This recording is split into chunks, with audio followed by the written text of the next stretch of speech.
What's going on? So for today, we're going over how to train for hockey and why we train. So first off, why we train. So a lot of players end up thinking the wrong way when it comes to training. Here's the priorities with my athletes. Number one is keeping you on the ice. And number two is performance enhancement. In reality, it doesn't matter how good you are if you're constantly injured. So the first goal is to build a resilient athlete, then improving other aspects of their game like strength or speed. Now let's go over how training can actually affect your game. By improving strength, power, and speed from training properly within the gym, you'll be able to take more damage when it comes to battles in the corners, waste less energy while you're skating, produce more power in your stride, and go harder for longer periods of time within your game.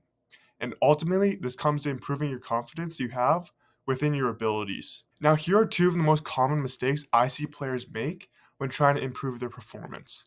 Number one is bodybuilding, and number two is random workouts or random exercises they throw in together. This is the major difference between working out and training. Most players somewhat know how to work out, but training is a whole different realm.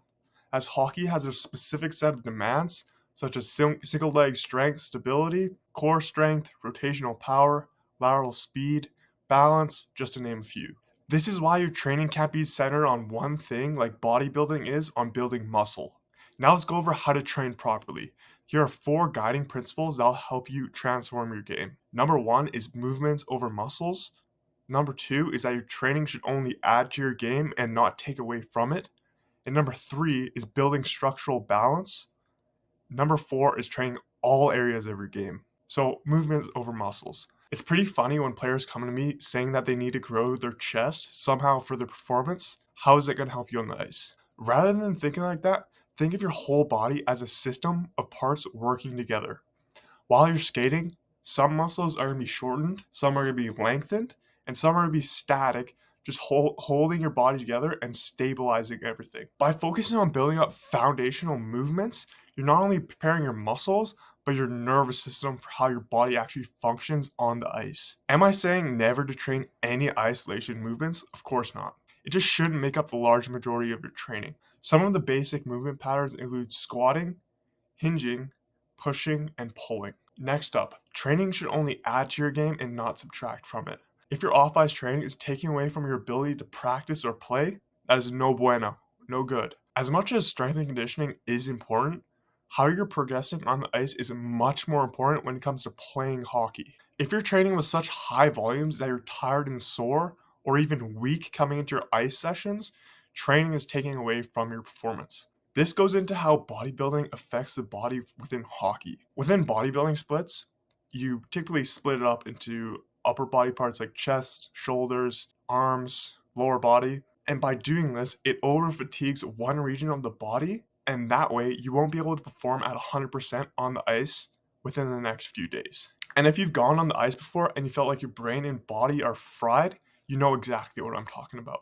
Next up is achieving structural balance. This is one of the most overlooked factors that can help you reduce the risk of injury. So you're probably thinking, what does that even mean? Structural balance is making sure your body's balanced from front to back, top to bottom, left to right, push to pull, and internal to external. A good example of this would be push to pull. So this would include incline presses, dumbbell rows. You typically want that to be equal within your program. So 3 sets of presses and 3 sets of rows. And the same thing goes with your lower body with knee dominant movements and hip dominant movements. So next up is training all areas of your game. When it comes to improving hockey performance, we need to improve a lot of different abilities, such as size, strength, aerobic and anaerobic conditioning, power, acceleration, change of direction, whole lot more.